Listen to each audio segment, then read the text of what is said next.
안녕하세요. 비전이 비반 정민희입니다.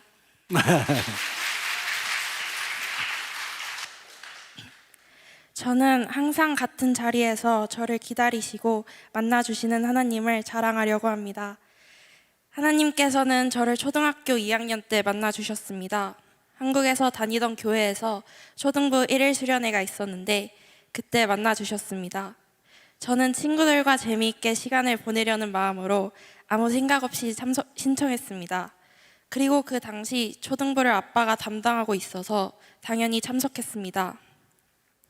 수련회는 이른 아침부터 저녁까지 진행되었습니다.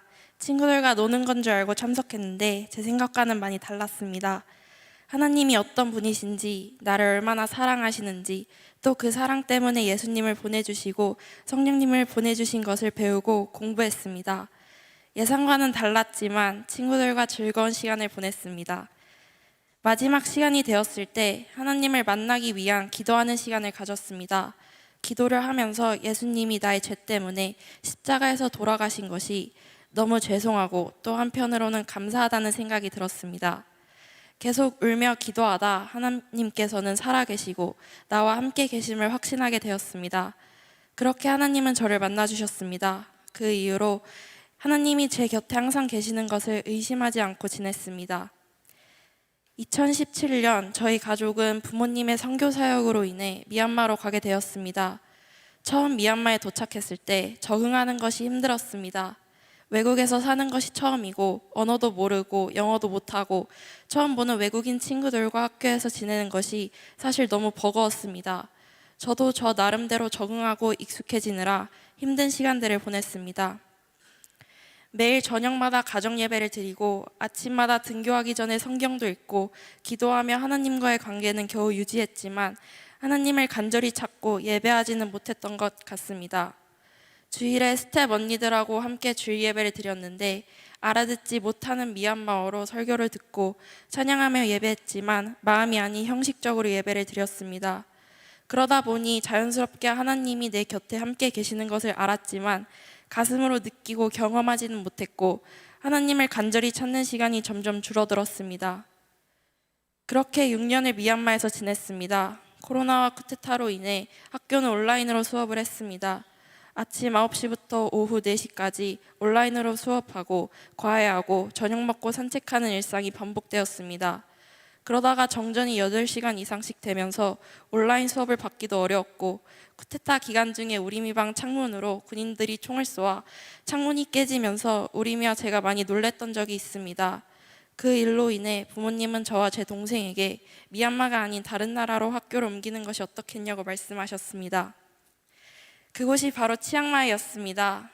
저는 또다시 새로 적응해야 하고 모든 걸 다시 시작해야 하는 것이 너무 스트레스였습니다. 아무 문제 없이 잘 적응할 것이라는 걸 알았지만 저는 앞으로 나아가기가 너무 두려웠습니다. 그 두려움 때문에 저는 하나님을 다시 간절히 찾게 되었습니다. 하나님을 간절히 찾는 것이 너무 오랜만이라 하나님이 내 기도를 들어주실까라는 마음이 있었습니다. 그래도 제가 너무 마음이 힘들다 보니 매일 밤 자기 전에 하나님께 내 마음이 평안해지도록 도와달라고 기도했습니다. 좋은 학교, 좋은 친구들 많이 만나게 해달라고 기도했습니다. 내가 하나님과 멀어졌음에도 불구하고 하나님은 여전히 그 자리에 계셨습니다. 내가 매일 밤마다 울며 기도하는 걸 아무 말 없이 들어주셨습니다. 기도를 시작한 후 얼마의 기간이 지난 후 마음이 완벽하게 정리가 되지는 않았지만 처음보다는 많이 좋아졌고 이 상황을 긍정적으로 잘 받아들일 수 있도록 하나님이 내 마음을 만져주셨습니다. 그리고 치앙마이에 오게 되었습니다. 걱정하던 것과는 반대로 생각보다 적응을 빨리 하고 재미나게 하루하루를 보냈습니다. 친구들도 많이 사귀게 되었고 학교도 즐겁게 다니고 무엇보다 교회 가는 것이 행복했습니다. 미얀마에서 울며 기도했던 기도 제목들 뿐만 아니라 제가 생각하지 못했던 부분들까지도 하나님은 누릴 수 있도록 해주셨습니다. 다시 한번 하나님께서 내 곁에 그리고 늘 그 자리에 계심을 경험할 수 있었습니다. 모든 것이 완벽했고 만족하며 행복하게 1년 정도를 지냈을 때 저의 진로에 대한 이야기가 나왔습니다. 저와 우리미가 미국으로 갈 수 있는 기회가 생겼는데 어떻게 생각하냐고 부모님은 물으셨습니다. 단순히 가고 안 가고의 문제는 아니었습니다. 내 미래에 대해 부모님의 선교 사역을 함께 고민해야 한다는 생각 때문에 결정하기가 너무 힘들었습니다. 치앙마이에 와서 잘 적응하고 행복하게 지내고 있는데 왜 옮겨야 하는지, 교회도 친구도 학교도 너무 좋아서 떠나기가 싫은데 하나님은 왜 나에게 이런 상황을 주시는지, 하나님을 원망하는 마음도 들었습니다. 그래도 제 마음을 이야기할 수 있는 건 하나님밖에 없었습니다. 그래서 저녁마다 기도했습니다.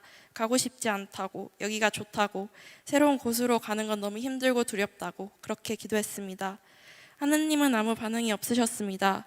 시간은 흐르고 진로를 결정해야 하는 시간은 점점 다가왔습니다. 그런 중에 비전팀 수련회가 있었습니다. 부흥회 때 기도하는 가운데 하나님께서는 제 마음에 말씀하셨습니다. 미니야, 괜찮아, 내가 지켜줄게. 그런데 이 말씀은 제가 원한 하나님의 대답은 아니었습니다. 가기 싫은데 결국 가야 하는구나 라는 생각을 했고, 그때는 하나님께 서운한 마음이 들었습니다. 그리고 부흥의 마지막 시간 때 선생님들께서 우리를 한 명 한 명 안아주셨습니다. 저는 그 시간에 많이 울었습니다. 왜냐하면 선생님들을 통해 하나님께서 저를 안아주시는 것 같았기 때문입니다. 하나님께서 그렇게 저를 위로하시고 격려해 주셨습니다. 수련회 이후 받은 은혜를 아빠와 이야기하던 중 깨닫게 된 것이 있습니다. 저는 미국을 가냐 가지 않느냐의 문제를 가지고 하나님께 기도했는데 하나님은 그것보다 더 중요한 것이 있음을 알게 하셨습니다. 내가 어디에 있든지 어떤 상태이든지 하나님은 늘 그 자리에 계시고 함께 하신다는 것입니다. 이런 하나님의 마음을 알게 된 후 하나님께서 이끌어 주신다면 어디든지 갈 수 있을 것 같았습니다. 제 마음이 변화되자 하나님은 저에게 기회를 주셨습니다. 이곳 치앙마이에서 친구들과 더 많은 추억을 만들고 또 행복한 교회 생활을 할 수 있도록 미국 가는 것을 연기시켜 주셨습니다. 언제나 어디서나 늘 한결같이 그 자리에서 저를 기다려주시고 만나주시는 하나님께 감사드립니다. 감사합니다. 아멘.